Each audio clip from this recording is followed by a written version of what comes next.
The boss was left frozen when he saw his lost daughter's ring hanging from the farmer woman's necklace. The late afternoon sun hung heavy over the wheat fields as Thomas Whitaker pulled his black pickup truck onto the dirt road leading to Golden Sunflowers Farm, just outside Fresno, California. Dust kicked up behind the tires, settling slowly in the still air. At 49, the millionaire businessman had long stopped expecting anything from life beyond spreadsheets and board meetings. His heart had locked itself away exactly 20 years ago, on the day his daughter Eleanor vanished without a trace. She'd been only 5 years old. The silver ring with the small emerald, the one he'd slipped onto her tiny finger for her last birthday, had disappeared that day too. Thomas stepped out of the truck, sliding his sunglasses on to hide the exhaustion that never left his eyes. He'd come to personally inspect the property he'd just acquired. He didn't trust managers. Hell, he didn't trust anyone. Not since he'd lost everything that mattered. That's when he saw her. A young woman, maybe 25, walked between the rows of sunflowers with a wicker basket propped against her hip. She wore a simple white blouse, worn jeans, and scuffed leather boots. Her chestnut hair was pulled back in a braid that swayed as she worked. There was nothing extraordinary about her, just another farm worker putting in her hours. But then the afternoon light caught something hanging around her neck. A handmade leather cord, and dangling from it, converted into a pendant, was a silver ring with a small emerald, green as the hope Thomas had buried 2 decades ago. The world stopped. His legs faltered. His lungs forgot how to pull air. That ring. It couldn't be. It had to be a coincidence. Thousands of similar rings must exist across the country. But the emerald, the shape, the exact size. The young woman turned, feeling the weight of his stare, and found a man in a dark suit standing completely still, hand pressed against his chest like he was trying to hold his own heart in place. "You need something, sir?" she asked, her voice gentle as she approached carefully. Thomas couldn't answer. He just pointed at the necklace with a trembling hand. "That ring. Where'd you get it?" The young woman touched the pendant protectively, like someone guarding a treasure. "It's the only thing I have from when I was little. I don't remember who gave it to me. What's your name?" Thomas's voice came out rough, urgent. Hannah Collins, not Eleanor. The last name was wrong, but something inside him screamed that this ring knew his daughter, knew his pain. Thomas had prepared himself for disappointment when he'd bought this farm. It was just another acquisition, another property to add to his portfolio, another distraction from the emptiness that had consumed him since that terrible day in June 2005. He remembered every detail. The park. The moment he'd turned his back for just seconds, to grab Eleanor's forgotten jacket from the car. When he'd turned around, she was gone, vanished like smoke. The police searched for months. Search parties combed through fields and forests. His face had been on every news station in California, begging for information, offering rewards that grew larger with each passing week. Nothing. No ransom calls. No witnesses. No body. Just silence. His wife hadn't survived the grief, the car accident a year later. They'd called it an accident anyway. Thomas knew better. She'd just given up. And now, 20 years later, standing in a field of golden sunflowers, he was staring at a ghost. "I don't mean to pry," Hannah said, her brown eyes showing concern. "Are you okay? You look like you've seen a—" "I'm fine," Thomas cut her off, his voice sharper than he'd intended. He took a breath, trying to steady himself. "Sorry, it's just... that ring reminded me of something. Someone." Hannah's expression softened. "Someone you lost." The question hit him like a punch to the gut. "Yeah," he managed. "A long time ago." She nodded, understanding flickering across her face. "I'm sorry. Loss is... it's hard. I know what it's like to lose something you can't get back." Her fingers traced the ring absently. "Or maybe I don't know. I can't remember much before I was 5. This ring's the only piece of that life I have." Thomas felt his pulse hammering in his ears. "You can't remember? What do you mean?" "I was found wandering alone on a rural road when I was about that age. No aid, no parents. Just this ring clutched in my hand. I wouldn't let it go. Not for anything. The doctor said it was trauma. Said my memory would come back eventually." She shrugged, but Thomas could see the old pain behind the gesture. It never did. I spent a couple years in an orphanage until the Collinses adopted me when I was 7. They gave me everything. Love, a home, a name, but they couldn't give me answers about who I was before. Thomas's mind raced. Found on a rural road, 5 years old, no memory. Same region where Eleanor had disappeared. The same year, the same age. It couldn't be, could it? This road where they found you, he said, trying to keep his voice level. Do you know where it was? Somewhere near Bakersfield. I think State Route 58, maybe. I've tried looking into it over the years, but there's not much in the records. It's like I just appeared out of nowhere. She studied him more carefully now. Why do you ask? Just curious. The lie tasted bitter. I'm Thomas Whitaker. I just bought this farm. Oh, Hannah straightened, suddenly looking a bit nervous. I didn't realize... nice to meet you, Mr. Whitaker. I've been working here for about 3 years now. Love the sunflowers. There's something peaceful about them. You know, the way they always turn toward the light. Always turn toward the light. Eleanor used to say things like that. She'd been obsessed with sunflowers. Even at 5, he'd planned to plant a whole field for her 6th birthday. The birthday that never came. Yeah, Thomas said quietly. I know what you mean. An awkward silence settled between them. Hannah shifted the basket on her hip. Well, I should get back to work. Let me know if you need anything, Mr. Whitaker. I know this place pretty well. Wait, he said before she could turn away. Do you ever... have you ever tried to find out more about where you came from? The question hung in the air. Hannah's expression clouded over, not with anger, but with an old, familiar sadness, the kind you carry from childhood. I've tried, but it's like chasing ghosts. No records, no photos, just this ring. She touched it again, that protective gesture. Sometimes I dream about a man's voice calling me princess, but when I wake up, it's gone. Just gone. Thomas felt tears threatening for the first time in years. My princess. That's what he'd called Eleanor, every single day. I'm sorry, he said, and meant it in ways she couldn't possibly understand. That must be hard. It is what it is. Hannah gave him a small, brave smile. We all carry something. Right. At least I had the Collinses. They loved me like I was their own. Still do. That's more than a lot of people get. She was right. But it didn't make the hollow ache in Thomas's chest any less painful. Yeah, he said. You're lucky to have them. Hannah nodded and turned back toward the sunflowers, the afternoon light catching the emerald one more time. Thomas watched her go, his mind spinning with impossible possibilities and dangerous hope. When he finally climbed back into his truck, his hands were shaking so badly he could barely grip the steering wheel. He sat there for a long moment, staring at nothing, before reaching into his jacket pocket and pulling out his wallet. Tucked behind his driver's license was a small, worn photograph, creased and faded from 20 years of being carried everywhere. Eleanor at 5 years old, grinning at the camera with her 2 front teeth missing, wearing a yellow sundress covered in sunflowers. And there, clearly visible on her right hand, was a silver ring with a small emerald, catching the light just like the one around Hannah Collins's neck. Thomas pressed the photo against his chest and closed his eyes. Please, he thought, please let it be her. But he'd learned long ago that hope was the cruelest thing in the world. Hannah Collins had learned to live with the blank spaces in her mind, the way some people learn to live with chronic pain, acknowledging it was there, but refusing to let it define everything. Her earliest solid memory was waking up in a hospital bed at 5 years old, staring at fluorescent lights that hurt her eyes, clutching a silver ring so tightly her knuckles had turned white. A kind nurse with gray hair had tried to take it from her to examine it, and Hannah had screamed until her throat was raw. They'd let her keep it after that.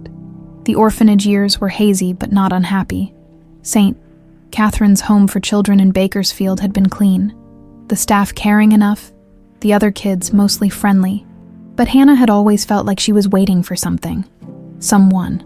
A parent who would walk through those doors and say, "There you are. I've been looking everywhere for you." No one ever came. At 7, the Collins family had changed everything. Robert and Susan Collins, both in their late 40s, unable to have children of their own, had walked into St. Catherine's on a Saturday morning in spring. Hannah remembered Susan's gentle smile and Robert's calloused farmer's hands as he'd shaken hers solemnly, treating her like an adult. "We've got a farm," Robert had said. "Lots of space, lots of work too, if you're not afraid of getting dirty." Hannah had looked up at him and said, "I like dirt." Susan had laughed, and 3 months later, Hannah had a home. They'd given her their name, their love, and their livelihood, taught her about crops and seasons, about coaxing life from stubborn soil, but they couldn't give her what she wanted most, the missing pieces of who she'd been before that hospital bed. Now, at 25, she'd made peace with the gaps, mostly, but sometimes, in the space between sleeping and waking, she'd hear it, that voice calling her princess, with such tenderness it made her chest ache, and she'd reach for the memory like trying to catch smoke, only to have it dissolve the moment she fully woke. Tonight was one of those nights. Thomas Whitaker hadn't slept more than 20 minutes at a time since meeting Hannah 3 days ago.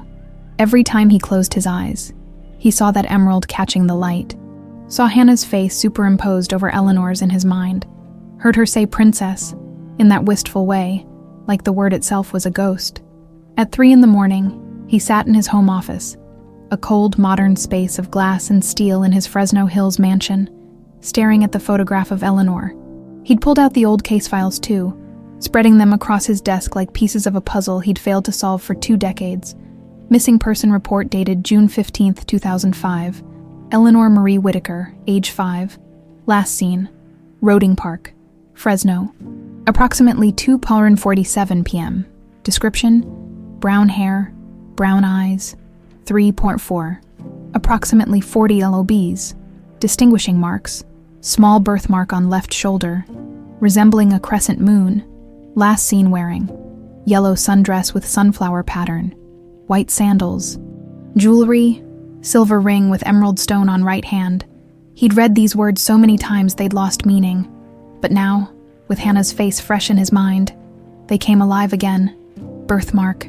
He needed to know if Hannah had that birthmark. His hands shook as he reached for his phone, then stopped. What was he going to do? Call her at 3 a.m. and ask to examine her shoulder? He'd sound insane. He needed to be smart about this. Careful. He needed a professional. By sunrise, Thomas had made his decision. He scrolled through his contacts until he found the name he was looking for. Marcus Chen, private investigator. They'd worked together on some corporate espionage cases years ago. Marcus was discreet, thorough, and knew how to find information that didn't want to be found.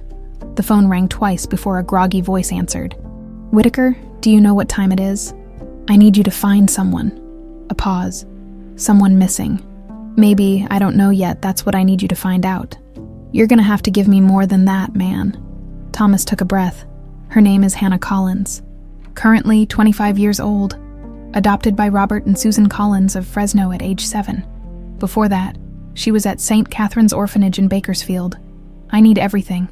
Where she was found, hospital records, police reports, anything from when she was 5. This related to business. It's personal. Another pause. Longer this time. All right. Give me 3 days. I need it in 2. Thomas. Please, Marcus. 2 days. Money's not an issue. Marcus sighed. I'll do what I can. Thomas started showing up at Golden Sunflowers Farm every day. He told himself it was due diligence, learning about his newest acquisition. But he knew the truth. He couldn't stay away from Hannah. Every time he saw her, he looked for more pieces of Eleanor, the way she tilted her head when she was thinking, how she hummed while she worked, the gentle way she touched the plants, like they were precious. On the 4th day, he was watching her from near the barn, when a voice behind him made him jump. You know, most people would consider this stalking. Thomas spun around to find an older woman with silver hair pulled back in a neat bun, wearing a practical dress, and carrying a basket of fresh linens. Margaret Hayes, his housekeeper of 30 years, the only person in the world he still trusted completely. What are you doing here, Margaret? Following you, obviously. You've been acting strange all week. Stranger than usual, anyway. Her sharp eyes moved from him to Hannah in the distance. Who is she? An employee? Try again. Thomas ran a hand through his hair. I don't know, Margaret. That's the problem. I don't know if she's... He couldn't finish the sentence. Margaret's expression softened, She'd been there the day Eleanor disappeared, had helped search, had held Thomas while he'd broken down after the first week of nothing, had attended his wife's funeral. "The ring," she said quietly. "I saw it, same one. I think so." "You think?" "Or I'm having her investigated. Marcus is looking into it." Margaret studied Hannah thoughtfully. "She got the birthmark." "I don't know yet." "Well, find out before you get your hopes up. You barely survived losing her the first time." That was the truth Thomas didn't want to face. Hope was dangerous. Hope could destroy what little of him was left. That afternoon, Thomas's cousin Eleanor Price showed up unannounced at his office. At 52, she was polished and put together, with dark hair streaked with silver, and an expensive suit that spoke of old money. She'd been his closest relative since Eleanor's disappearance, stepping in to help manage family affairs when Thomas had been too broken to function. "You look terrible," she said, settling into the chair across from his desk without invitation. "Thanks. I mean it, Thomas. You're not sleeping. I can tell what's going on." "Nothing. Just work." Eleanor Price leaned forward, her expression concerned. "You forget I know you. Something's bothering you. Talk to me." For a moment, Thomas almost did. Almost told her about Hannah, the ring, the impossible possibility. But something held him back. Maybe it was paranoia. Maybe it was the fact that he'd learned to trust no one. Or maybe it was the way Eleanor's concern felt just slightly too performative. "I'm fine," he said. "Just a lot on my mind with the new farm acquisition. The Golden Sunflowers place. That's not like you. Buying agricultural property. Diversification." She watched him for a long moment, then stood. "All right, but you know where to find me if you need to talk." "You don't have to carry everything alone, Thomas. That's what family is for." After she left, Thomas sat in the silence of his office and wondered why her words felt more like a threat than comfort. That night, Hannah had the dream again. She was small, maybe 5, running through tall grass. Someone was chasing her, but she couldn't see who. Fear pulsed through her tiny body. Then a man's voice, warm and safe. "Don't worry, my princess. I'll always find you." She tried to turn toward the voice, to see his face, but everything dissolved into white light. Hannah woke with tears on her cheeks and the ring clutched in her hand, though she didn't remember reaching for it. The dream felt different this time, more real, like a memory trying to break through. She thought about the man in the expensive suit who kept showing up at the farm, Thomas Whitaker, the way he'd looked at her ring like it was a piece of his soul, the sadness in his eyes that matched her own. Something was happening. She could feel it the way you feel a storm coming, that electric charge in the air before the lightning strikes. Hannah pressed the ring against her chest and whispered to the darkness, "Who am I?" The darkness didn't answer, but somewhere across the city, Thomas Whitaker whispered the same question to a 20-year-old photograph. "Is it really you?" Marcus Chen's report arrived in a plain manila envelope at exactly 6:47 a.m. on the second day. Delivered by courier to Thomas's front door, Thomas had been awake since 4, pacing his office, drinking coffee that had gone cold hours ago. His hands trembled as he broke the seal. The first page was a summary, typed in Marcus's characteristically sparse style. Subject, Hannah Marie Collins, née unknown, date of birth, estimated April 2000, exact date unknown, current age, 25 years found, June 15, 2005, State Route 58 near Bakersfield, CA, approximately 4:30 p.m. Thomas's vision blurred, June 15, 2005, the exact same day Eleanor had vanished, the exact same date. He forced himself to keep reading. Condition when found, malnourished, dehydrated, multiple contusions on arms and legs, evidence of recent trauma, nonverbal, possibly catatonic, clutching silver ring with emerald stone, refused to release it. Admitted to Kern Medical Center under Jane Doe designation. Police investigation. Minimal child-matched, no active missing persons reports in the immediate area. Note: reports were localized to Kern County. Fresno County missing persons cases were not cross-referenced at the time due to jurisdictional protocols. Thomas's heart was hammering now. They hadn't cross-referenced. Eleanor had been reported missing in Fresno County. Hannah had been found in Kern County. Different jurisdictions, different databases. She'd been right there. His daughter had been right there, and nobody had connected the dots. He flipped to the next page. Medical records. Heavily redacted but still revealing. Distinguishing marks. Crescent-shaped birthmark on left shoulder, approximately 1.5 centimeters in diameter. The paper slipped from Thomas's fingers. The birthmark. Eleanor's birthmark. The same shape, same location, same size. He grabbed his phone with shaking hands and pulled up the only photo he had where the birthmark was visible.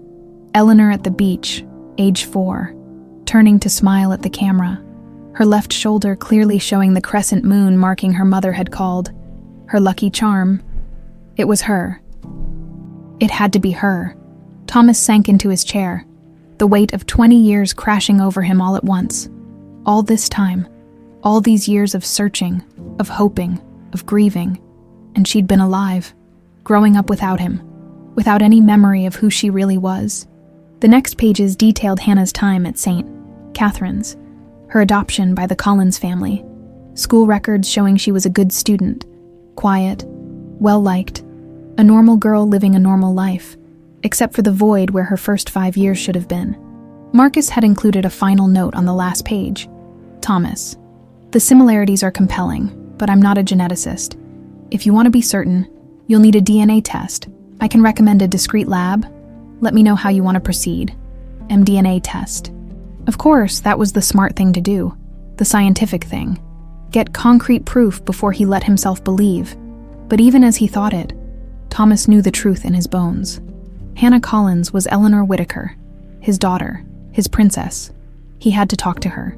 Thomas found Hannah in the greenhouse around noon, transplanting seedlings into larger pots. Sunlight filtered through the glass panels, making her hair shine almost gold. She looked up when she heard his footsteps, surprised. "Mr. Whitaker, I wasn't expecting you today. Call me Thomas. Please." He moved closer, trying to figure out how to start this conversation. How did you tell someone their entire life might be a lie? Can we talk? Something in his tone made her pause. She set down the seedling carefully. Sure.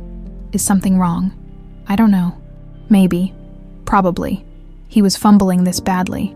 It's about what you told me, about being found when you were 5. Hannah's expression became guarded. What about it? The date you were found, June 15th, 2005, you're sure about that? That's what I was told. Why? Thomas pulled out his phone and showed her the missing persons report for Eleanor.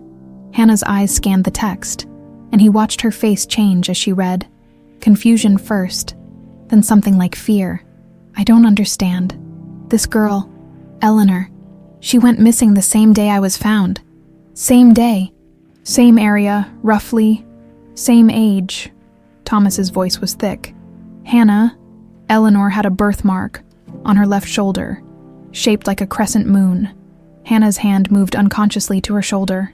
Lots of people have birthmarks. Not like this one. Not in the exact same place. What are you saying? Her voice had gone small, almost childlike. I'm saying I think you might be her. I think you might be my daughter. The words hung in the air between them. Hannah took a step back, shaking her head. No, that's crazy. I'm Hannah Collins. I've been Hannah Collins for 18 years. Before that, you were someone else. You just don't remember. Stop. She pressed her hands over her ears. Please stop. Thomas realized he was pushing too hard, too fast. But 20 years of grief and hope were pouring out of him like a dam had broken. The ring, Hannah. That ring around your neck. I gave that to Eleanor for her 5th birthday, 3 weeks before she disappeared. It was custom made, one of a kind. Hannah's hand moved to the pendant, clutching it protectively. You can't know that for sure. It could be. Let me see your shoulder. What? Please, just let me see if you have the birthmark. If you don't, I'll leave you alone. I'll never bring this up again. But if you do, he couldn't finish. Hannah stared at him for a long moment, and he could see the war happening behind her eyes. Fear and curiosity, and something else. Maybe hope. Maybe the same desperate hope that was tearing him apart. Finally, slowly, she reached up and pulled the collar of her shirt aside, revealing her left shoulder. There it was, the crescent moon, exactly where it should be. Thomas made a sound somewhere between a laugh and a sob. Eleanor, don't call me that. Hannah's voice cracked. I don't know who that is. I'm Hannah. I know this is overwhelming. Overwhelming. She let out a sharp laugh. You're telling me my entire life might be based on a lie, and you think that's overwhelming? I'm sorry. I'm handling this all wrong. Thomas ran both hands through his hair. I know how this sounds. I know how impossible it seems. But what if it's true? Don't you want to know for sure? Hannah was crying now, silent tears running down her cheeks. I've spent 20 years not knowing maybe. Maybe I don't want to know. Maybe ignorance is better. You don't mean that. How do you know what I mean? You don't know me. The words stung, but Thomas understood. He was a stranger to her, a man with a wild story and impossible claims. He needed to give her space, time to process. You're right, he said quietly. I don't know you. Not yet, but I'd like to. And I think you deserve to know the truth about where you came from, who you were before. Hannah wiped her eyes roughly. And if I don't want to know, then I'll respect that. But Hannah, what if you have family out there? People who've been looking for you. Don't they deserve to know you're alive? I have family, the Collinses. They're my parents. I'm not trying to replace them. They gave you a life when I couldn't. I'll always be grateful to them for that. But don't you ever wonder about those dreams? About the voice calling you princess? Hannah's breath hitched. How did you know about that? Because I called Eleanor that every single day, my princess. Thomas's voice broke. Please, just let me do a DNA test. It's simple, non-invasive. We'll know for sure within a week. And if I'm wrong, if there's no match, I'll leave you alone forever. You have my word. The silence stretched between them. Outside, birds sang in the afternoon heat. Life continued, oblivious to the fact that two worlds were colliding in this greenhouse. Finally, Hannah spoke, so quietly he almost didn't hear her. And if you're right, if I am this Eleanor person, what then? Thomas wanted to say everything would be perfect, that they'd make up for lost time, that love would bridge 20 years of absence. But he'd learned not to deal in fairy tales. Then we figure it out, together, one day at a time. Hannah looked at him, really looked at him, for the first time, studying his face like she was searching for something familiar in a stranger's features. Okay, she whispered. Okay, let's do the test. What Thomas didn't know, what he couldn't know, was that Eleanor Price had sources everywhere, and one of those sources was the administrative assistant at Marcus Chen's office, who'd made copies of the report before it was delivered. Eleanor Price sat in her car outside Thomas's mansion, reading those copies, her perfectly manicured nails digging into the paper hard enough to tear it. This couldn't be happening. Not now. Not after 20 years. She reached for her phone and made a call. It's me, she said, when the line connected. We have a problem. The DNA testing facility was a sterile white building in downtown Fresno, the kind of place that dealt in certainties and absolutes.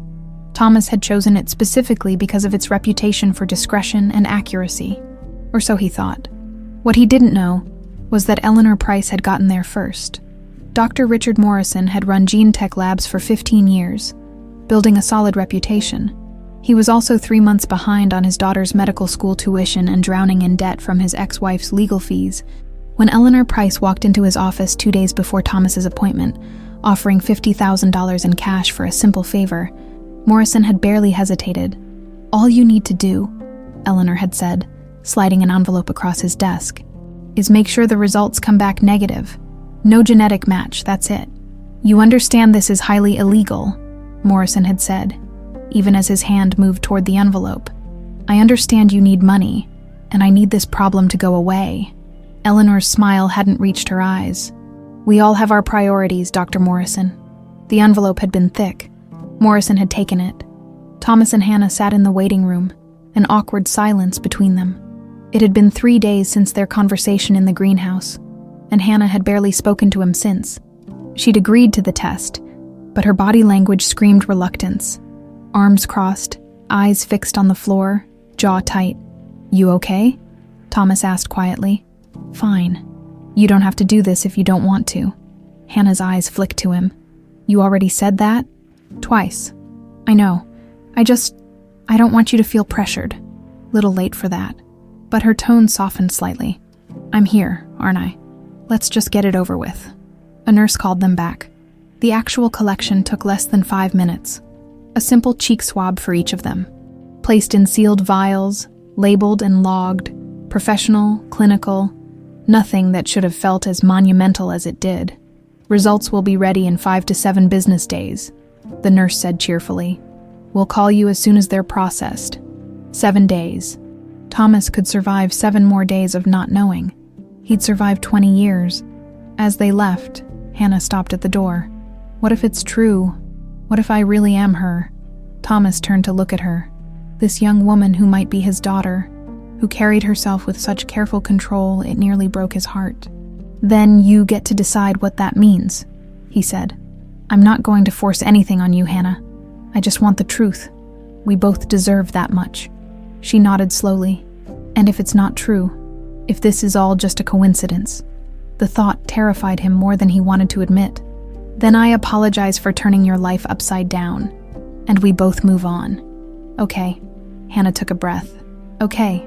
7 days. The days crawled by with excruciating slowness. Thomas threw himself into work, trying to focus on quarterly reports and acquisition proposals. But his mind kept drifting. Margaret caught him staring at his phone at least a dozen times a day. They said they'd call. She reminded him on day 4. "Watching your phone won't make it ring faster." "I know. You're going to drive yourself crazy." "Too late for that." Margaret set down the tea she'd brought him. "What are you going to do if it's her?" "I don't know. Love her. Try to make up for 20 years. And if it's not..." Thomas closed his eyes. "Then I go back to grieving a ghost." Meanwhile, Hannah was dealing with her own turmoil. She'd told the Collinses about the test, watching their faces carefully as she explained about Thomas and his missing daughter and the impossible similarities. Susan Collins had taken Hannah's hand across the kitchen table. "Whatever the results say, you're still our daughter. You know that." "Right. I know." But Hannah's voice had been small. "I'm just scared. What if everything I know about myself is wrong?" "You're not wrong, honey," Robert had said gruffly. "You're you. A test can't change that.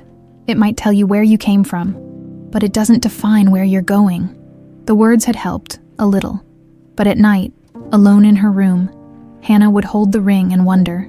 She'd started having the dreams more frequently now. That voice calling her princess, arms lifting her up. Sunlight through leaves, laughter. Were they real memories finally surfacing? Or just her mind filling in blanks with what she wanted to be true? Day 7 arrived, then day 8, day 9. On day 10, Thomas's phone finally rang. The number on the screen was Genetech Labs. His hand shook as he answered. "This is Thomas Whitaker." "Mr. Whitaker, this is Dr. Morrison from GeneTech. I have your results." Thomas's heart was hammering so hard he could barely hear. And a pause that lasted a lifetime. "I'm sorry, Mr. Whitaker.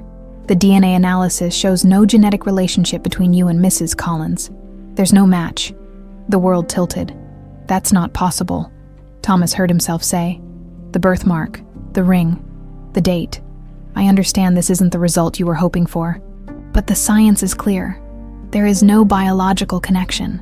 Dr. Morrison's voice was professionally sympathetic. "Coincidences do happen, Mr. Whitaker. I'm very sorry." The call ended. Thomas sat frozen, the phone still pressed to his ear, listening to dead air. No match. She wasn't Eleanor. 20 years of hoping, and he'd let himself believe again. Let himself imagine that maybe, just maybe, the universe had given him back what it had taken. But the universe didn't work that way. It took and never gave anything back. Margaret found him an hour later, still sitting in the same position. "Thomas?" She touched his shoulder gently. "What happened?" "No match." His voice sounded hollow, distant. "She's not Eleanor." "Oh, Thomas, I'm so sorry. I was so sure." "Margaret, the ring, the birthmark, everything. I know you were." He finally looked up at her, and Margaret saw something break in his eyes.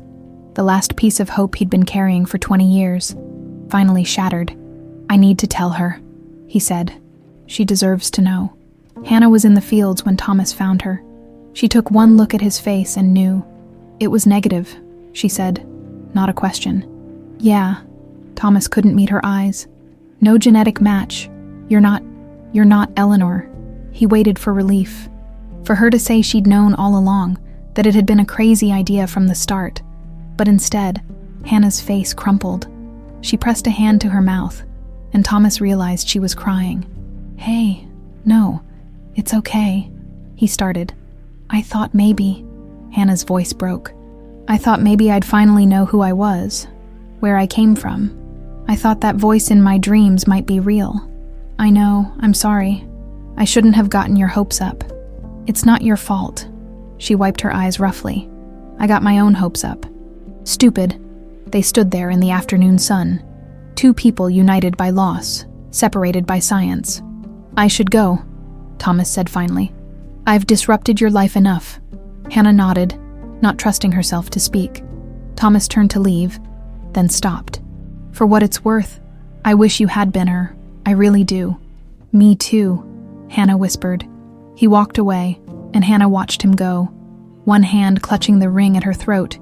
It felt heavier now, just a piece of jewelry. Nothing more, no connection to a past she'd never remember. No answers to questions she'd carried all her life. Just a ring. Thomas didn't go back to the farm after that. Couldn't bring himself to see Hannah and be reminded of what almost was. He threw himself into work with renewed desperation, trying to bury himself so deep in numbers and deals that he wouldn't have room to feel. Eleanor Price visited 3 days later, bringing expensive wine and concern. "I heard about the test," she said, settling into her usual chair. "I'm sorry, Thomas. I know how much you wanted it to be true." "Yeah, well, it wasn't. Maybe it's for the best. You can finally let Eleanor rest. Move forward instead of always looking back." Thomas poured himself a drink. "Maybe. You know I worry about you. You're all the family I have left." Something about the way she said it made Thomas look up. Eleanor was watching him with an expression he couldn't quite read. Concern, yes, but something else underneath, something that felt almost like relief. "Thanks for caring," he said slowly. "Always." She raised her glass. To moving forward, Thomas clinked his glass against hers, but the wine tasted bitter going down. In the darkness of his mansion that night, he pulled out Eleanor's photo one more time, looked at the crescent moon birthmark, the ring on her finger, everything that had seemed so certain. "I'm sorry, Princess," he whispered to the image. "I thought I'd found you." "I really did." The photo didn't answer. It never did. Somewhere across town, Hannah lay in bed, holding her ring, feeling more lost than she had in 20 years. And in a downtown office, Dr. Morrison stared at the falsified test results on his computer screen. $50,000 heavier and infinitely more guilty. The truth was still out there, but for now, it remained buried. Margaret Hayes had worked for Thomas Whitaker for 30 years, long enough to know when something wasn't right. And right now, everything about Eleanor Price's sudden appearances screamed wrong. She'd watched Thomas retreat into himself after the DNA results, seen him become a ghost in his own home again, just like after Eleanor's disappearance, just like after his wife's death. And every time he started to slip away, Eleanor Price would show up with her concerned smiles and expensive wine, playing the devoted cousin. But Margaret had never trusted her. Not 20 years ago. Not now. It was the little things. The way Eleanor's concern never quite reached her eyes. How she'd always been around after Eleanor's disappearance. Always helpful. Always positioning herself as Thomas's closest family. And that comment about moving forward. It had felt less like comfort and more like instruction. Margaret had kept her suspicions to herself for years. She was a housekeeper after all. Who would believe her? But watching Thomas break apart again over Hannah, over the test results that seemed too convenient, she couldn't stay silent anymore. If no one else was going to dig deeper, she would. Margaret started small. She'd learned over 3 decades in wealthy households that rich people kept everything. Receipts, records, old correspondence. Eleanor Price was meticulous. If she'd done something wrong 20 years ago, there would be traces. The trick was finding them. Margaret began with what she could access easily. Old phone records from the Whitaker estate. Thomas never threw anything away. A habit born from the desperate hope that some forgotten detail might lead him back to Eleanor. Margaret had helped him digitize years of documents 2 summers ago. Now she was grateful for her own organizational system. She started with June 2005, the month Eleanor disappeared. It took 3 nights of searching through backed-up files on Thomas's old computer, cross-referencing dates and numbers. Margaret worked after Thomas went to bed. The blue glow of the screen, the only light in the darkened office. On the 4th night, she found something. A call log from Eleanor Price's cell phone. She'd been on the family plan back then, before she'd made her own money. June 14th, 2005. The day before little Eleanor vanished. 3 calls to an unlisted number in Bakersfield. Margaret's hands trembled as she wrote down the number. Why would Eleanor Price be calling Bakersfield the day before her cousin's daughter disappeared? She'd claimed to be in San Francisco that week for a conference. Margaret dug deeper, found credit card statements. Thomas had been Eleanor Price's co-signer on a card once, years ago, when she'd been establishing credit. The statements should have been shredded, but Thomas kept everything. There were charges in Bakersfield in June 2005. Gas station, motel, completely contradicting Eleanor's alibi. She'd lied about where she was. Margaret felt her pulse quicken. This was something. Not proof. Not yet. But something. The next day, Margaret did something she'd never done before. She called in sick. Thomas was so distracted he barely noticed. Just told her to rest and feel better. Instead, she drove to Bakersfield. The unlisted number from the phone records had been disconnected years ago, but Margaret had tracked it to a small private investigation firm that had gone out of business in 2007. The owner, a man named Frank Delgado, was retired but still living in the area. Margaret found him at a coffee shop in downtown Bakersfield, a silver-haired man in his 70s reading the newspaper. "Mr. Delgado, my name is Margaret Hayes. I need to ask you about a case from 2005. Delgado looked up. Suspicious. "I'm retired. Have been for years. I know, this is about Eleanor Price. She hired you in June 2005, didn't she?" The man's expression changed. Just a flicker, but Margaret caught it. Recognition, and something else. Guilt, maybe. "I can't discuss former clients. Not even if the client committed a crime." "What are you talking about?" Margaret leaned forward. "A 5-year-old girl disappeared on June 15, 2005 in Fresno. Eleanor Price called you multiple times the day before. She was in Bakersfield when she claimed to be in San Francisco. I need to know what she hired you for." Delgado was quiet for a long moment. Finally, he said, "I'm going to need coffee for this. Strong coffee." 20 minutes later, Margaret knew everything. Eleanor Price had hired Delgado to handle a sensitive family matter. She'd been vague about details, but clear about the objective. She needed a child removed from the picture, temporarily relocated, made to disappear for a while. She said it was about protecting family assets. Delgado said, shame heavy in his voice. Said the kid was in danger from an unstable parent, and the courts wouldn't act fast enough. She had documents, legal papers, or at least they looked legal. I've regretted that job every day since. What did you do?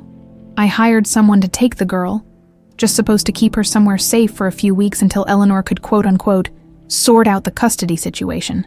But the guy I hired, Delgado shook his head. He got spooked. Kid fought back, got hurt. He panicked and dumped her on Route 58. Called me saying the job was blown. I tried to fix it, tried to find the girl, but she'd already been picked up by police. You never told anyone. Eleanor paid me $20,000 to forget the whole thing. Said if I talked, she'd destroy me.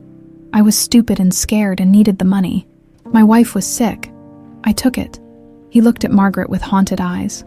That girl, is she okay? Did she survive? She survived, no thanks to you. I know. I'm sorry doesn't even begin to cover it. But I am. I'm sorry. Margaret stood. Do you have any proof? Records? Anything? I kept backups. Always do.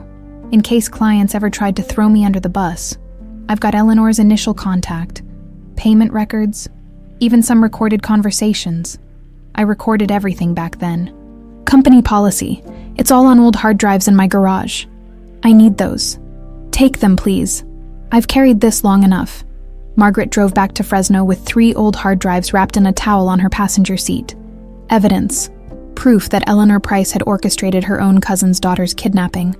But she couldn't go to Thomas yet.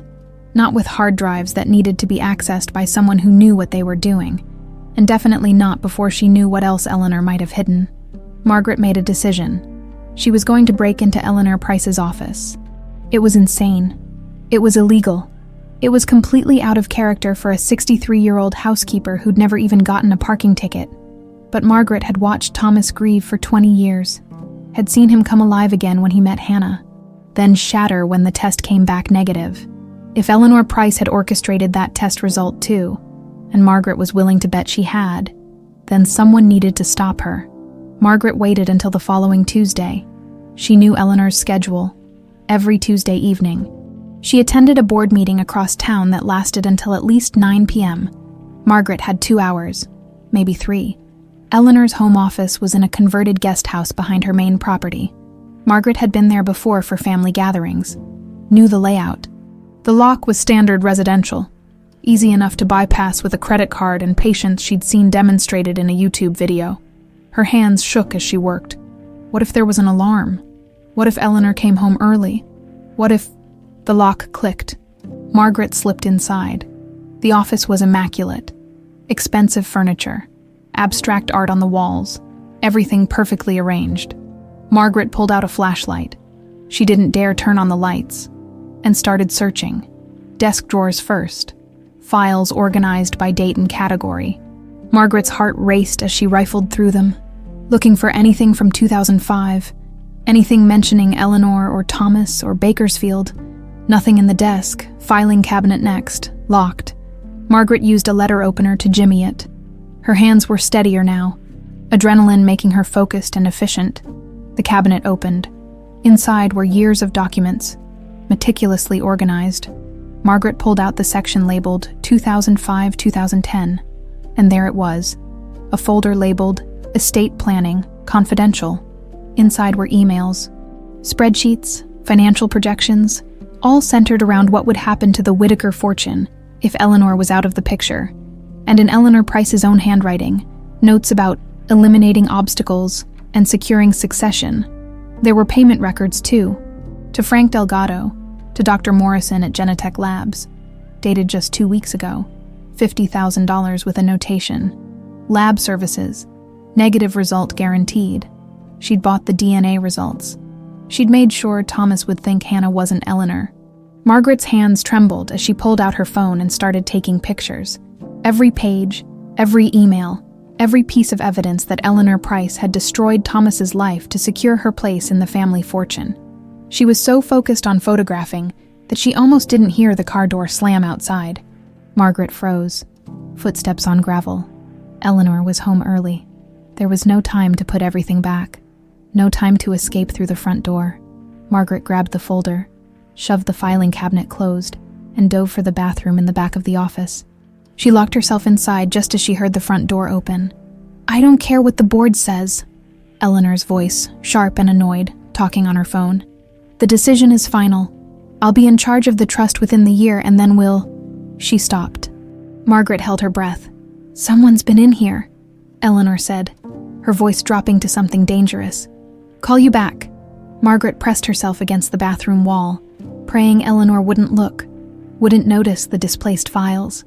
The doorknob rattled, locked. "I know you're in there," Eleanor said calmly, "and I know you have my files, so let's talk about this like adults, shall we? Open the door, and maybe we can work something out." Margaret's mind raced. She was trapped, but she had her phone.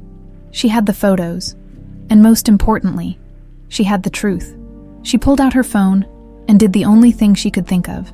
She forwarded every photo to Thomas, to Marcus Chen, and to her own email. Then she dialed 911.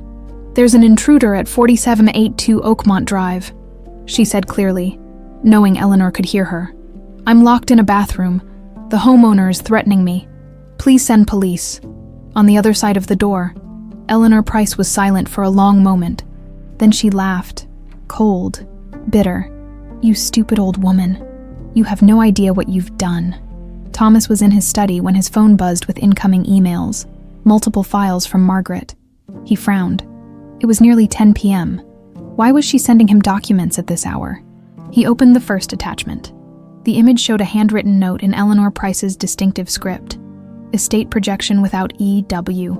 Full succession to EIP within 18 months of incident. EW. Eleanor Whitaker, his daughter. Thomas's blood went cold. He scrolled through the next image. Payment receipt to someone named Frank Delgado, $20,000. Dated June 2005. Notation: relocation services, child removal. Then another, email exchange between Eleanor Price and an unknown contact. Subject line: the problem. The girl is the only obstacle between me and the inheritance. Thomas won't remarry, won't have other children. If Eleanor stays in the picture, I'm nothing. I need her gone. Permanently would be ideal, but I'll settle for vanished. Thomas's hands started shaking so badly he nearly dropped the phone. The next photo made his stomach drop.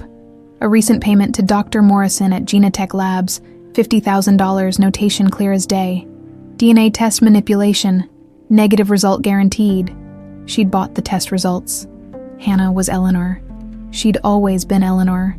And Eleanor Price, his cousin, his family, the woman who'd consoled him through 20 years of grief, had orchestrated everything. Thomas was still staring at the evidence when his phone rang. Fresno Police Department. Mr. Whitaker, this is Officer Chen.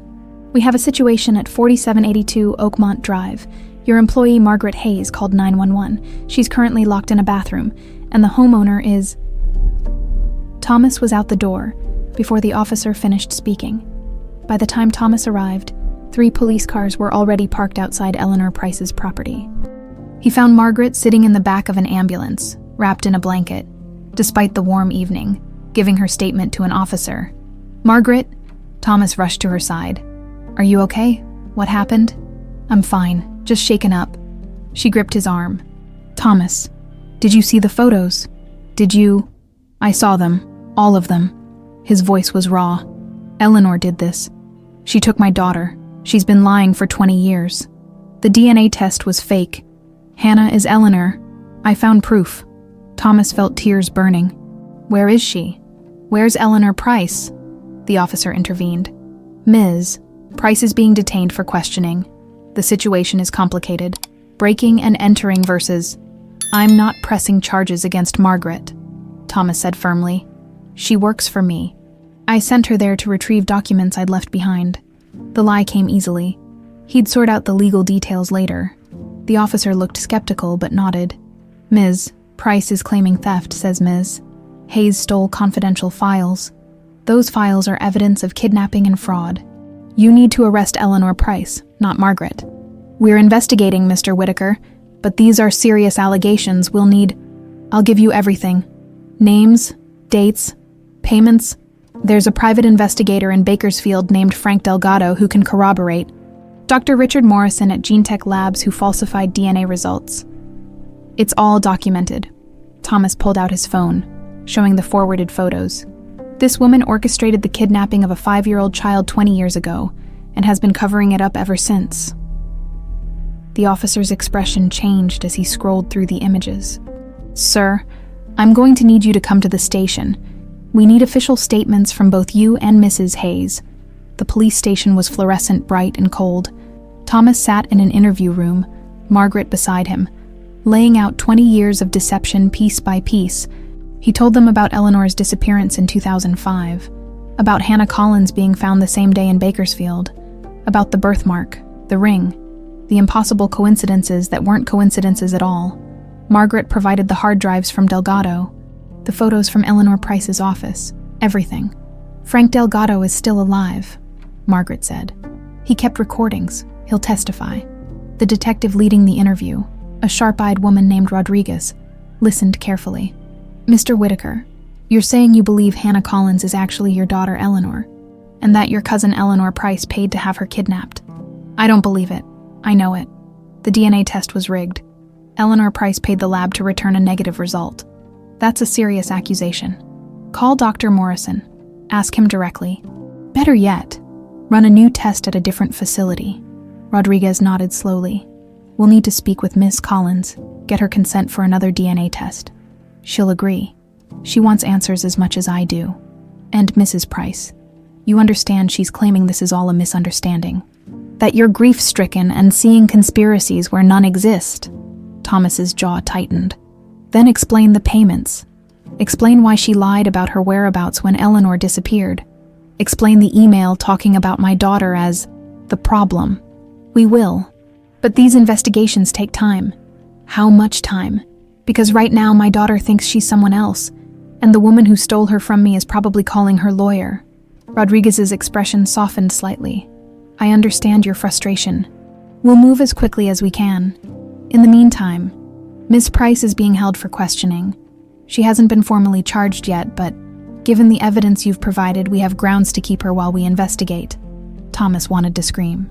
Wanted to demand they arrest Eleanor immediately, throw her in a cell and never let her out. But he forced himself to stay calm. Thank you, please.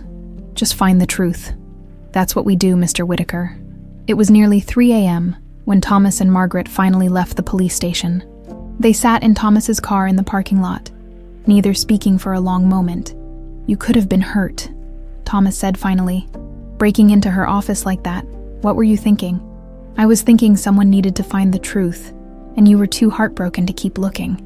Margaret's voice was gentle but firm. I've watched you grieve for 20 years, Thomas. I've watched you become a shell of who you used to be. When you met Hannah, I saw you come alive again. And when that test came back negative, I saw you die all over again. I couldn't just accept it, not when everything else pointed to the truth. You're fired, Thomas said. Margaret turned to look at him, startled. You're fired as my housekeeper. I'm promoting you to family, because that's what you are. That's what you've always been. His voice broke. Thank you, Margaret, for never giving up, for believing when I couldn't anymore. Margaret squeezed his hand. Go tell her. Go tell Hannah who she really is. I don't know if she'll believe me, not after the first test. She'll believe you deep down. I think she already knows. Thomas drove to Golden Sunflower's farm as dawn was breaking. The sky was painted in shades of pink and gold, the sunflowers just beginning to turn toward the light. He found Hannah already awake, sitting on the porch of the farmhouse with a cup of coffee, the ring hanging around her neck catching the early light. She saw his car approach and stood, wariness crossing her face. Thomas got out slowly. He must have looked like hell. He hadn't slept, hadn't changed clothes, probably looked half crazy, but he didn't care. Hannah, I need to talk to you. Mr. Whitaker, I don't think... The DNA test was fake. Eleanor Price paid the lab to say we weren't related, but you are my daughter. You're Eleanor. I can prove it. Hannah took a step back. Please don't do this again. I can't. I know how this sounds. I know you think I'm insane, but my housekeeper Margaret found evidence. Payment records, emails, recordings. Eleanor Price orchestrated your kidnapping 20 years ago. She paid someone to take you. She's been covering it up ever since. The words tumbled out desperately. The police have the evidence now. They're investigating. But I needed you to know the truth. Needed you to hear it from me. Hannah's coffee cup trembled in her hands. That's impossible. It's not. It's real. All of it. Thomas pulled out his phone, showing her the photos Margaret had sent. Look, these are Eleanor's own records. Her notes about you being the problem. Payments to the investigator who arranged your kidnapping. Payments to the doctor who faked our DNA results. Hannah scrolled through the images, her face going pale. This can't be real. It is, and I'm so sorry. Sorry I didn't protect you then. Sorry I didn't figure this out sooner. Sorry you've spent 20 years not knowing who you are. Thomas's voice cracked. But I'm here now, and if you'll let me, if you'll give me a chance, I'd like to know my daughter. Hannah looked up at him, tears streaming down her face. I don't remember you. I don't remember being Eleanor.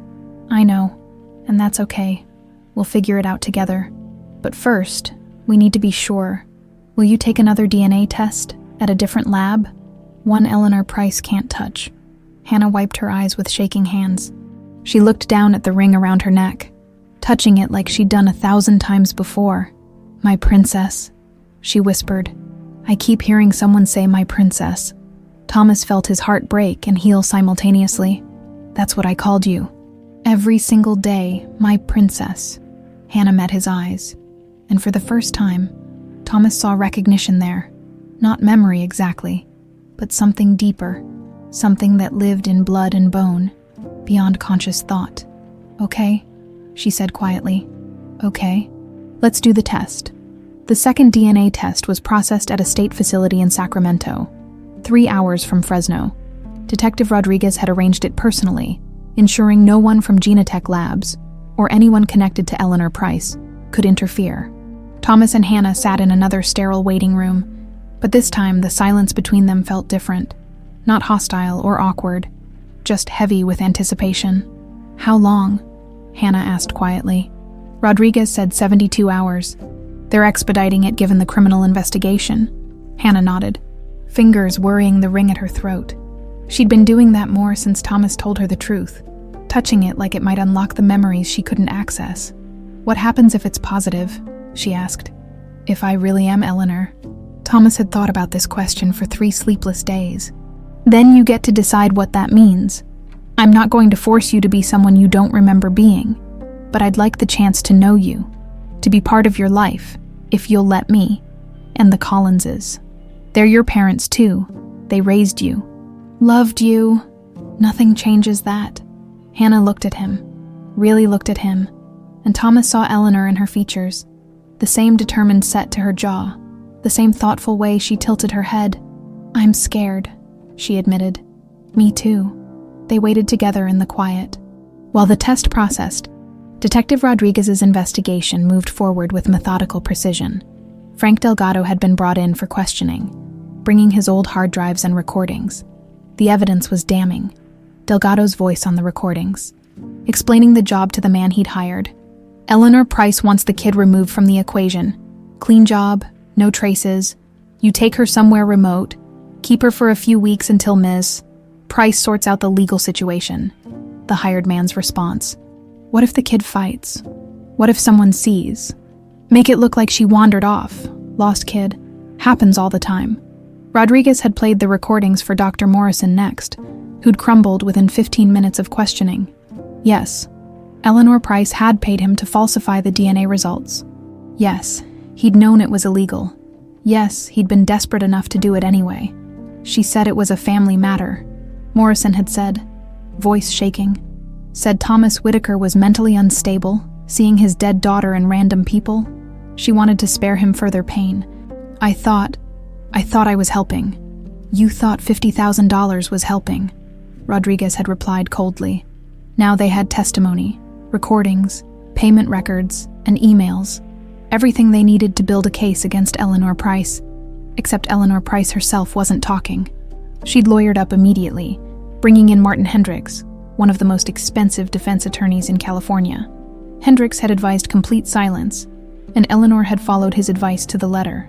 She sat in the interrogation room, perfectly composed in her expensive suit, meeting Rodriguez's questions with nothing but polite smiles and, "I'll let my attorney answer that."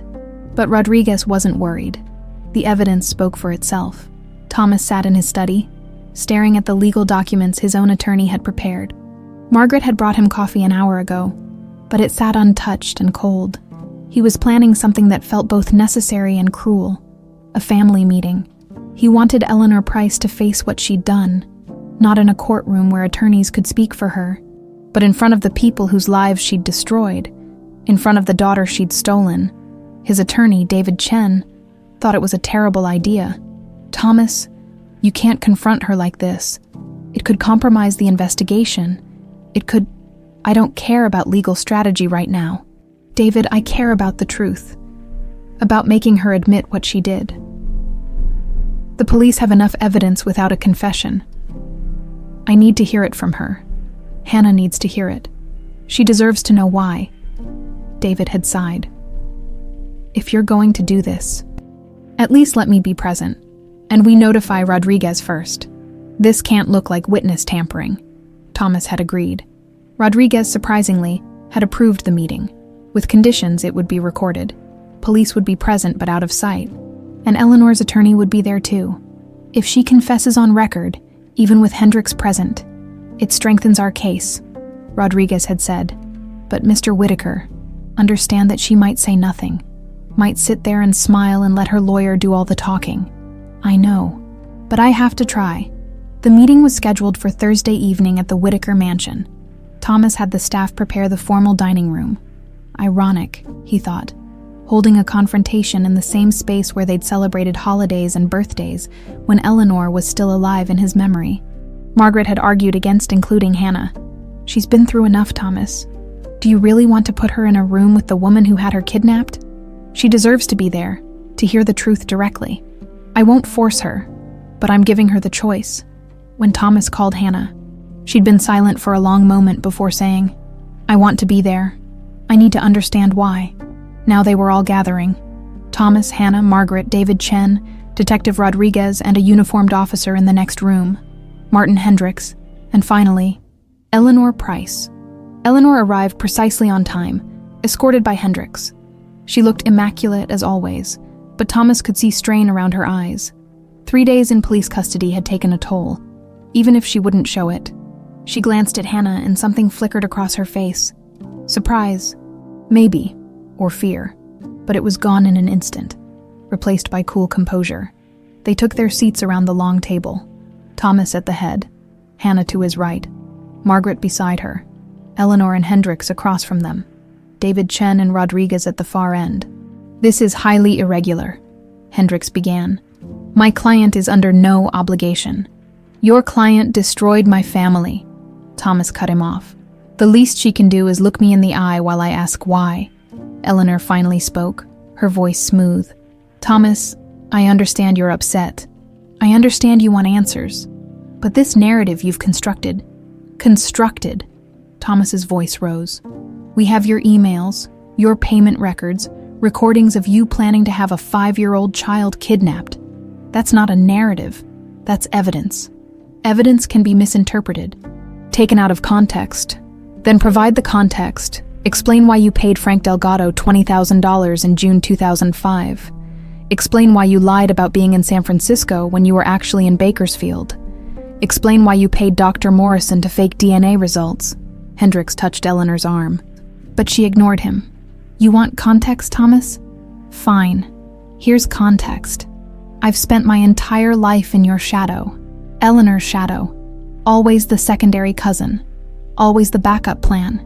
Her composure was cracking now, voice getting sharper. And then you had a daughter, and suddenly I wasn't even that anymore. I was nothing. Irrelevant. Written out of the will completely.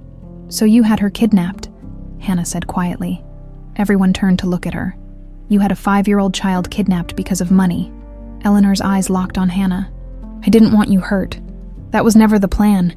You were just supposed to disappear for a while. Long enough for Thomas to be declared unfit due to grief. Long enough for me to step in and manage the estate. But everything went wrong. Eleanor, stop talking, Hendricks snapped. But Eleanor couldn't seem to stop now.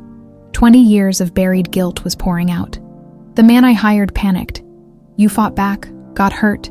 He dumped you on that road like garbage. I tried to find you, but you'd already been picked up. And by then, Thomas was so broken that I realized. She stopped, as if hearing herself for the first time. Realized what? Thomas's voice was deadly quiet.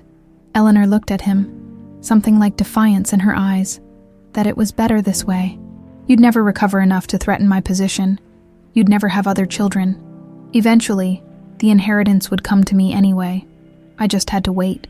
The room was silent, except for the recorder's quiet whir. You let me grieve for 20 years, Thomas said. Let me believe my daughter was dead. Let me destroy myself with guilt. And you did it for money. I did it for survival.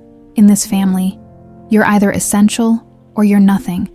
I chose not to be nothing. Hannah stood abruptly, her chair scraping back. You're not nothing. You're worse than nothing. You're a monster. You don't remember me, Eleanor said with a bitter smile. Don't remember anything. So spare me the moral outrage. I don't need to remember you to know what you are. Thomas stood too, placing a hand on Hannah's shoulder. Thank you for your honesty, Eleanor. Detective Rodriguez has everything she needs now. Rodriguez stepped forward from the doorway. Eleanor Price, you're under arrest for conspiracy to commit kidnapping, fraud, and obstruction of justice. You have the right to remain silent. I know my rights, Eleanor snapped, but her hands were shaking now as Rodriguez cuffed her.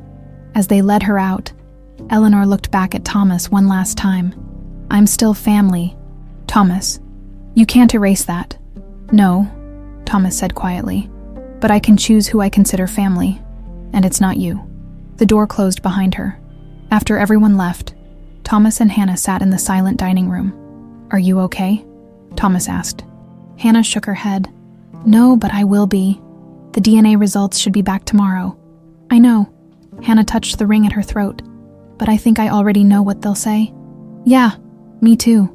They sat together in the quiet, waiting for science to confirm what their hearts already knew. The call came at 9:47 a.m. on Friday morning. Thomas was in his study, pretending to review contracts but actually staring at the same paragraph for the 20th time.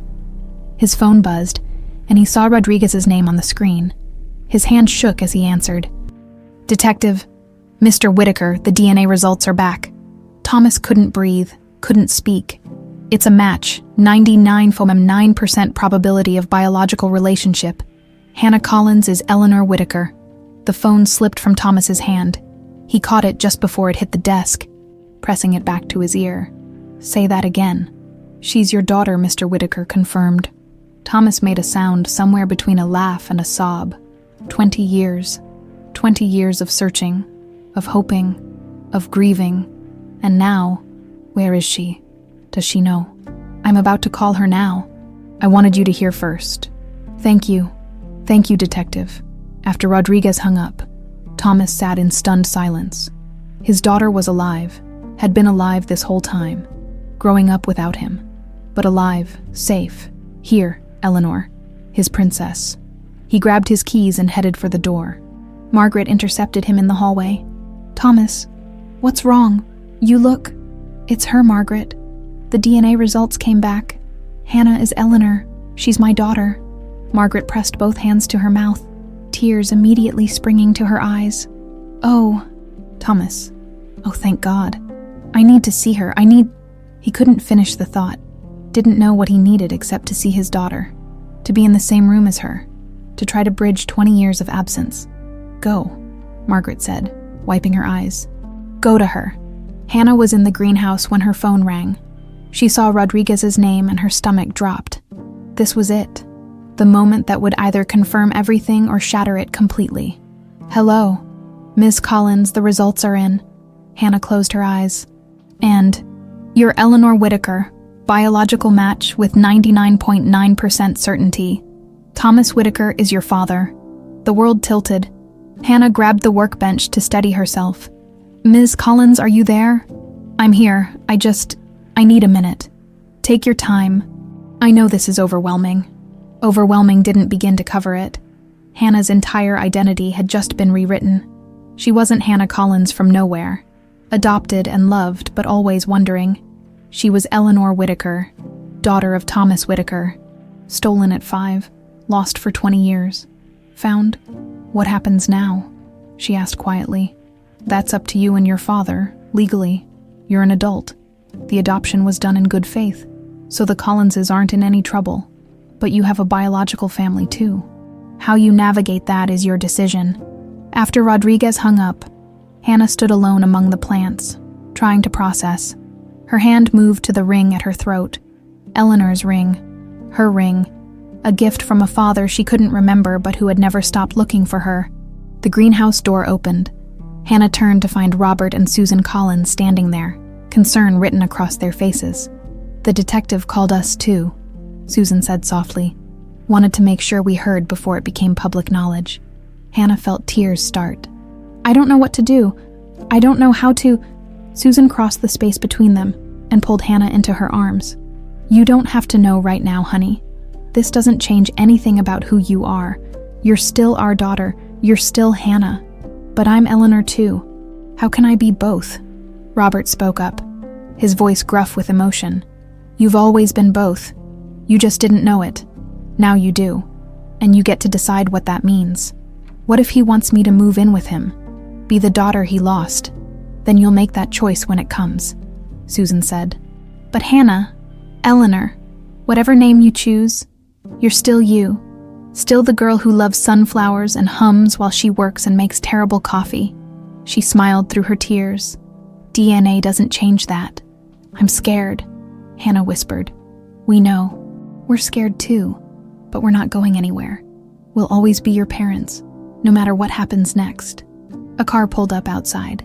Through the greenhouse glass, Hannah could see Thomas's black truck. He got out slowly, like he was afraid sudden movements might shatter something fragile. "He's here," Hannah said unnecessarily. "Do you want us to stay?" Robert asked. Hannah shook her head. "I need to do this alone." The Collinses exchanged a look, then nodded. Susan kissed Hannah's forehead. "We'll be at the house if you need us." They left through the back door, just as Thomas entered through the front. Father and daughter stood 5 feet apart among the seedlings and sunflowers, the morning light filtering through glass panels above them. "You heard?" Thomas said. Not a question. "Yeah." Rodriguez called.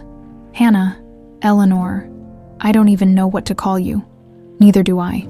Hannah's voice was small. "I've been Hannah for 20 years. I don't know how to be Eleanor. You don't have to be anyone except who you are." Thomas took a tentative step closer. "I'm not going to ask you to remember me. I'm not going to ask you to be the 5-year-old I lost. You're 25 now. You've had a whole life I wasn't part of. But I'd like to be part of your future, if you'll let me." Hannah looked at him, really looked at him, and tried to see her father, tried to feel some connection beyond the scientific certainty of DNA. But all she saw was a stranger with kind eyes and 2 decades of grief carved into his face. "I don't remember you," she said, and the words felt like an apology. "I know. I don't remember being Eleanor. Don't remember your wife, or the house, or anything about that life. It's all just blank. That's okay. Is it?"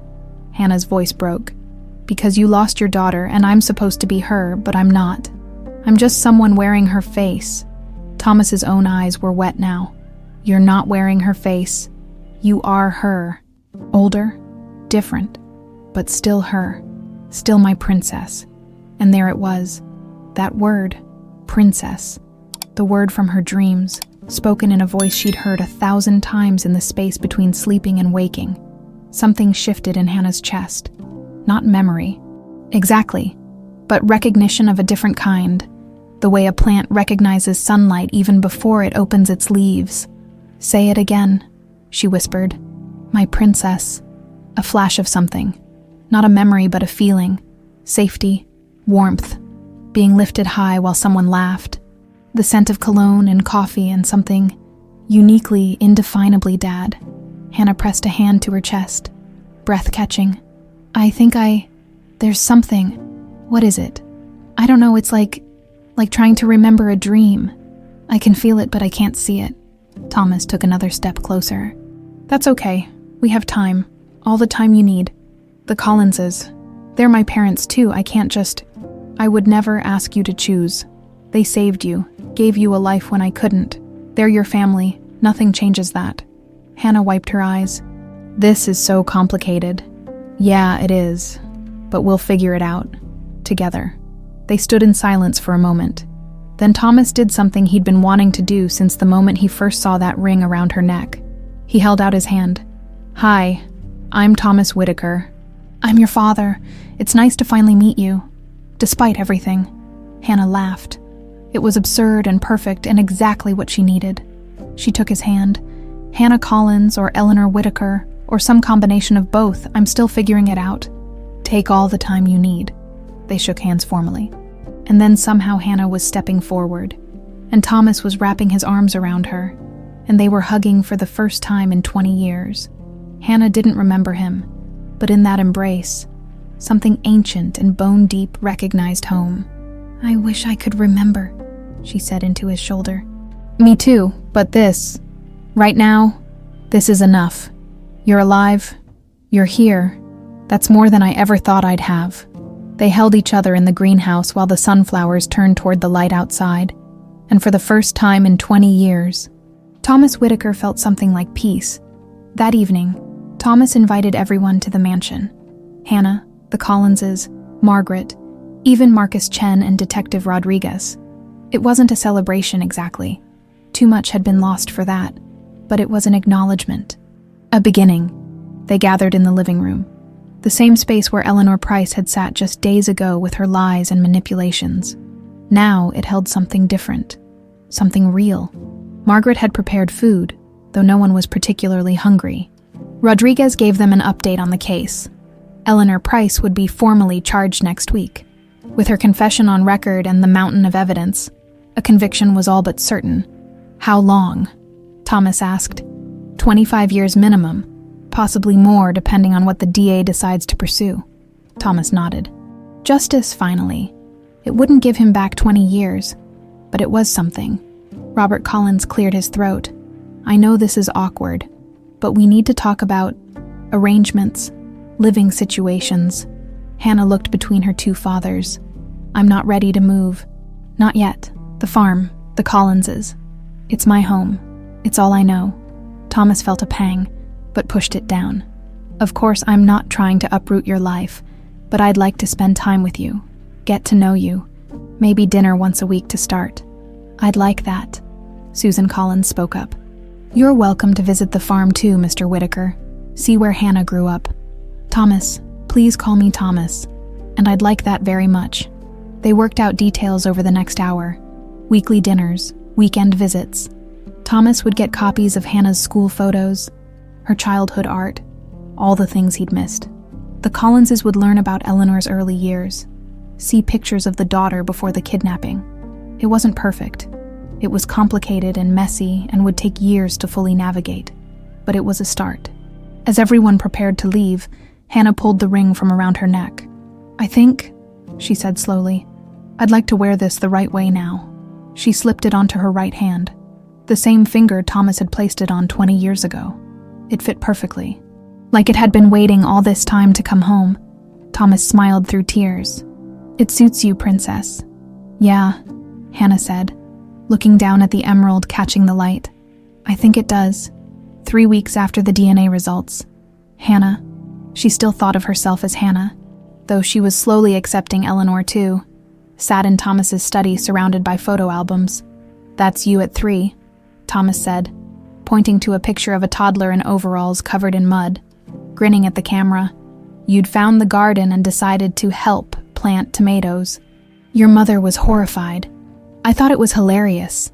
Hannah studied the photo, searching for recognition. The child's face was hers. Same nose, same smile, but it felt like looking at a stranger. I wish I could remember her. Your wife, my mother, Caroline. Thomas's voice softened.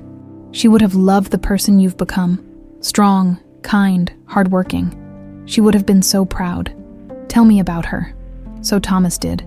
He talked about how they'd met at a charity fundraiser, how Caroline had called him out for being too serious, how she'd made him laugh for the first time in years, how she'd glowed when she was pregnant, how she'd sung to Eleanor every night, how she'd never given up hope even when everyone else had.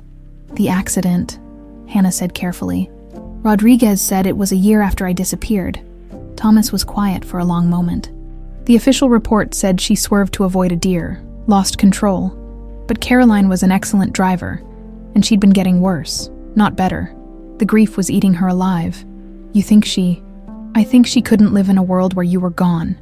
I think she made a choice. Thomas's voice cracked. And I've hated myself for 20 years because I wasn't enough reason for her to stay. Hannah reached across and took his hand. That wasn't your fault. Grief does things to people, makes them into someone they're not. You sound like you're speaking from experience. The Collinses told me about the first year after they adopted me. I wouldn't talk, wouldn't eat much. I'd just sit in the sunflower fields for hours, staring at nothing. Susan said it was like I was waiting for someone to come get me. Hannah's voice dropped. I was waiting for you. I just didn't know it. Thomas squeezed her hand. Unable to speak, they sat together in the quiet, looking at photos of a life Hannah couldn't remember but was slowly learning to claim. The weekly dinners had become a ritual, sometimes at Thomas's mansion, sometimes at the farm, always with both sets of parents present. It was awkward at first. 2 families trying to navigate a situation none of them had experience with, but slowly, they found a rhythm. Robert and Thomas discovered a shared love of baseball and spent entire dinners debating teams while Susan and Margaret exchanged exasperated looks. Hannah found herself genuinely enjoying these evenings, watching her 2 worlds slowly merge. You know what's weird? She said one night, cutting into her steak. I have 2 dads now. Do I have to start calling you Dad? She looked at Thomas. Thomas set down his fork. You can call me whatever feels right. Thomas is fine. Dad is fine. Take your time figuring it out. What did I call you before? Daddy when you were really little? Dad, by the time you were 5? Hannah tried out the word silently, letting it sit in her mouth. It felt foreign and familiar at the same time. Maybe I'll work up to it, she said finally. No rush, princess. That word, though, princess, that one had stuck. Every time Thomas said it, Hannah felt that same flutter of almost recognition, like her subconscious knew something her conscious mind had forgotten. The memories started coming back in fragments, small, disconnected pieces that didn't make sense on their own. Hannah would be working in the greenhouse and suddenly smell something, cologne and coffee, and be hit with an overwhelming sense of safety. She'd be making dinner and hear a certain laugh on TV and remember, just for a second, being lifted high while someone spun her in circles. Once, she touched velvet fabric in a store and was flooded with the sensation of being very small, pressed against a soft dress that smelled like lavender, while a woman's voice sang something she couldn't quite catch. It's your mind trying to heal, the trauma therapist Thomas had found for her explained. 20 years is a long time, and you were very young. The memories may never fully return, but your body remembers. Even if your mind doesn't, trust those feelings. Hannah tried, but it was frustrating, like trying to complete a puzzle when most of the pieces were missing. The breakthrough came on a Saturday afternoon at the mansion. Thomas had invited her over to go through more photos. But when Hannah arrived, she found him in the music room instead, a space she'd never entered before. He was sitting at a grand piano, playing something soft and melancholic. I didn't know you played, Hannah said from the doorway. Thomas looked up, surprised. Used to. Haven't touched it since. Well, since you disappeared. Margaret's been after me for years to start again. It's beautiful. What is it? Something I wrote for Caroline for you, actually, when you were born. His hand stilled on the keys. I used to play it every night before bed. You'd fall asleep listening to it. Can you play it again? Thomas hesitated, then nodded. His fingers found the keys, and the melody filled the room. Gentle, sweet, with an underlying sadness that made Hannah's chest ache. And then, like a door opening in her mind, she was 5 years old again, sitting on a piano bench, small feet dangling, Thomas beside her, his hands moving over the keys, the music washing over her while she leaned against his arm, safe and warm and loved. His voice, "This is your song, my princess. I wrote it just for you," Hannah gasped, the memory so vivid it physically hurt. She stumbled, catching herself on the doorframe. Thomas stopped playing immediately. "Hannah, what's wrong?" "I remember," she whispered. "I remember this song. I remember sitting with you. You told me. You said it was my song." Thomas was on his feet, crossing to her. "You remember. I remember the music. I remember your hands on the keys. I remember feeling safe." Tears were streaming down her face now. "Dad, I remember." The word came out without thinking, natural as breathing. And the moment she said it, something in Thomas broke. He pulled her into his arms, both of them crying now. 20 years of loss and grief, and finally, reconnection. "I'm sorry," Hannah sobbed into his shoulder. "I'm so sorry I forgot you. I'm sorry I was gone for so long." No, never apologize. None of this was your fault. You were a child. You were hurt and scared, and your mind protected you the only way it knew how. Thomas pulled back to look at her face, cupping it gently. "You're here now. You came back to me. That's all that matters." "I'm still Hannah," she said, needing him to understand. "I'm still the person the Collinses raised. I can't just become the daughter you lost. I don't want you to. I want you to be who you are. Hannah and Eleanor. All of it, my daughter, in whatever form that takes." He smiled through his tears. "You called me Dad?" Hannah laughed wetly. "Yeah, I guess I did. You don't have to keep. I want to. It feels right." She wiped her eyes. "Will you teach me the song, the one you wrote? You want to learn it. I want to remember it properly. Not just the feeling, but the notes, the music." So Thomas sat back down at the piano, and Hannah sat beside him just like she had 20 years ago. Her hands were bigger now, her feet reaching the floor, but the feeling was the same. Safe, loved, home. "Start with these keys," Thomas said, guiding her fingers. This was always your favorite part. They played together, teacher and student, father and daughter, filling the empty mansion with music for the first time in 2 decades. That evening, back at the farm, Hannah told the Collinses about the memory. "I'm happy for you, honey," Susan said, though Hannah could see the fear underneath, fear of being replaced, fear of losing the daughter they'd raised. "This doesn't change us," Hannah said firmly. "You're still my parents, still Mom and Dad. Thomas, he's Dad too now, but differently. You gave me everything when I had nothing. You made me who I am. That doesn't disappear because I'm remembering who I was before." Robert cleared his throat roughly. "You call him Dad now. Is that okay?" "It's right," Robert said. "He's your father. Always has been, even when none of us knew it. But Hannah, Eleanor, you've got room in your heart for all of us. We know that." Susan nodded. "We're not losing you. We're just sharing you. And that's okay. That's good, even." Hannah hugged them both. "I love you, both of you. That's never changing. We love you too, honey. Both versions of you." Later that night, lying in bed, Hannah held up her hand and looked at the ring on her finger. The emerald caught the moonlight streaming through her window, green and brilliant and beautiful. She was Hannah Collins, adopted daughter of farmers who loved the earth and growing things. She was Eleanor Whitaker, stolen child, finally found. She was both. She was neither. She was herself, and for the first time in her life, that felt like enough. 6 months later, the courtroom was packed for Eleanor Price's sentencing. Thomas sat in the front row, Hannah on one side, Margaret on the other, behind them. The Collinses, Marcus Chen, Detective Rodriguez, Eleanor Price stood before the judge in an orange jumpsuit, looking smaller than Thomas had ever seen her. Her composure was cracked. The judge read the charges: conspiracy to commit kidnapping, fraud, obstruction of justice. Eleanor had pled guilty to all of it. Her attorney argued she'd never intended harm, that the plan went wrong, that she'd lived with guilt. Hannah had testified, describing the blank spaces in her memory, the years of not knowing. The trauma? Thomas had watched his daughter speak with quiet strength. The judge spoke firmly. "Miss Price, you stole a child for financial gain.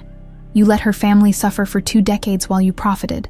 Your actions were calculated, cruel, and unforgivable. I sentence you to 25 years, with no possibility of parole for 15 years. The gavel fell. Eleanor was led away. She looked back once. Thomas didn't look away, but didn't acknowledge her either. She was less than a stranger now outside. Reporters swarmed. Thomas gave a brief statement. "Justice has been served. My family is focused on healing. We ask for privacy." Hannah said nothing, just held his hand. The transformation of Golden Sunflower's farm had taken months. Casa Eleanor, Eleanor's house, was now a center for missing children and their families. Support services, search coordination, trauma counseling, hope. The farmhouse had been expanded with meeting rooms, offices, and a memorial garden where families could plant flowers. Margaret ran administration. The Collinses oversaw agricultural operations and taught farming therapy workshops. And Hannah, Eleanor Whitaker Collins, was the heart of it all. She worked with families directly. Her story gave them hope. "I don't remember everything," she'd tell them. "Probably never will. But I'm here. I'm alive. I found my way back, and that's enough."